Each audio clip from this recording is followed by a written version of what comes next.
நல்லிணக்க பொறிமுறைக்கான மக்கள் கருத்தறியும் செயலணியின் அமர்வுகள் 3 மாவட்டங்களில் இன்று இடம்பெற்றன.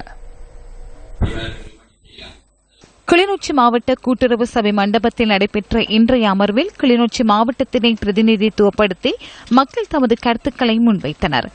மாற்றுத்திறனாளிகள் தாம் எதிர்நோக்கும் பிரச்சினைகள் தொடர்பில் நல்லிணக்க பொறிமுறைக்கான மக்கள் கருத்தறியும் செயலணியில் கருத்துக்களை முன்வைத்தனர். பார்வையற்ற பெண்களை பொறுத்த வரையில எங்கட பிரச்சனைய தட்டி கேட்கறதுக்கு யாரும் இல்ல. எங்கட ஸ்கூல்ல கூட எங்கட மகனு கூட பிரச்சனை வந்தாலும் இப்படி என்ன சொன்னாலும் எஞ்ச பாருங்க எனக்கு இப்படி ஒரு பிரச்சனை நடக்குதுன்னு சொல்லி கதைக்கிறதுக்காக உண்மையா எங்கட சங்கம் இருக்கிறபடியா எனக்கு இப்ப எங்களுக்கு ஒரு ஆறுதல். எங்களுக்கானது ஒன்றுமே எங்களுக்கு அரசாங்கத்தாலேயோ தானே மாசம் 3000 கிடைக்கிறது கூட அதே ஒழுங்கா கிடைக்கிற இல்ல.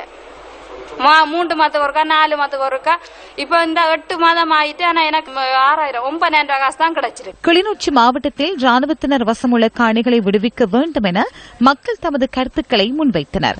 இதேவேளை மற்ற அமர்வு முல்லைத்தீவு மாவட்டத்தின் வெளியுயா பகுதியில் இடம்பெற்றது. சிங்கள மக்கள் செறிந்து வாழும் இந்த பகுதியில் தாம் எதிர்நோக்கும் பிரச்சினைகள் தொடர்பில் செயலணியின் கவனத்திற்கு கொண்டு வந்தனர். இதேவேளை முனராகலை மாவட்டத்தில் நடைபெற்ற நல்லிணக்க பொறிமுறைக்கான மக்கள் கருத்தறியும் செயலணியின் அமர்வில் மக்கள் தமது கருத்துக்களை முன்வைத்தனர்.